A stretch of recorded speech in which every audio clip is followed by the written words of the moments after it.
Rebonjour, je me retrouve dans le même jardin, un très beau jardin encore plein de fleurs, même si on est au mois d'août. Et donc, je vais vous parler de ma maladie, mais en fait c'est valable pour tout type de problème. Je vais vous présenter un article, Vivre la maladie dans la joie. C'est un article de 2 vidéos. Bien sûr, on ne doit pas être content d'être malade ou d'avoir un problème. Est-ce qu'on veut que ça soit pire? Il faut toujours rester optimiste. Je vous présente une image, et vous connaissez certainement. Quand vous voyez le verre à moitié vide, il faut le voir à moitié plein. Et donc, restez optimiste. Je me suis dit, tiens, d'ailleurs, tout ce que je dis, je l'ai fait moi-même. Je l'ai pratiqué. Et donc, je me trouvais dans le couloir de mon appartement. Je n'étais pas bien moralement, physiquement. Je me suis trouvé dans le couloir de l'appartement et je me suis lancé le défi de dire, est-ce que je veux que ça soit pire? Vous savez ce que j'ai répondu. Mais vous allez me dire, c'est facile de répondre. C'est facile de répondre par oui. Je vous ai dit que pour que ça soit pas pire, il faut focaliser. Je vous l'ai déjà dit dans d'autres vidéos, il faut focaliser le cerveau sur le passé, les bons moments passés et les bons moments futurs. Et porter son attention, ça veut dire quoi? Vous allez me dire. Porter son attention, c'est tout un travail, Ça ne se fait pas comme ça. Focaliser son cerveau sur le passé et le futur. Ça ne se fait pas comme ça. C'est tout un travail. Ça se fait par exemple le matin, si on est du matin, ou alors ça se fait le soir,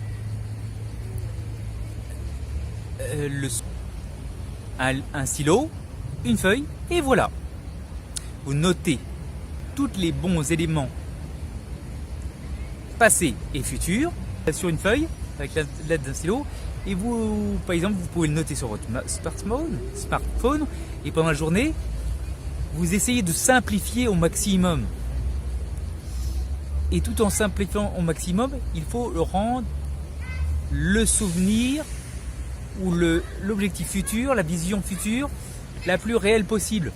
Il faut que toutes les sensations soient là. En parlant de toutes les sensations, je vais donner un exemple. Si par exemple vous voulez faire une croisière dans un voilier, vous devez réellement sentir le tangage du voilier, sentir les vibrations du voilier, le bruit de l'eau qui frotte sur la coque du bateau. Je donne un autre exemple et j'arrête. Si vous voulez conduire une très belle voiture, vous devez vous sentir dedans, sentir la pression. Vous êtes assis sur votre siège, le volant, vous touchez le volant. Vous le voyez réellement. Vous êtes comme dans un film. Vous le voyez réellement. Bien sûr, lister, le plus simple, le mieux, c'est de le lister sur le mastermind, une carte mentale. Ça, il suffit d'une feuille, d'un stylo et de créer une couleur. Je vous en parlerai un peu plus pour eux si vous êtes intéressé. Oh, je vois encore le temps. Je ne vais pas vous prendre la tête trop longtemps. On dit le temps c'est de l'argent. Mais en fait, c'est pas vrai. L'argent, ça va, ça vient. Le temps, ça va, mais ça ne vient pas. On ne peut pas le temps perdu, on l'a perdu. Et on ne peut pas le gagner. Mais je vous en parlerai un peu plus si vous voulez, dans d'autres vidéos. Enregistrez bien tout ce que j'ai dit, et puis écrivez-moi. Et vous savez ce qu'il faut faire. Et partagez. Partagez. D'accord ?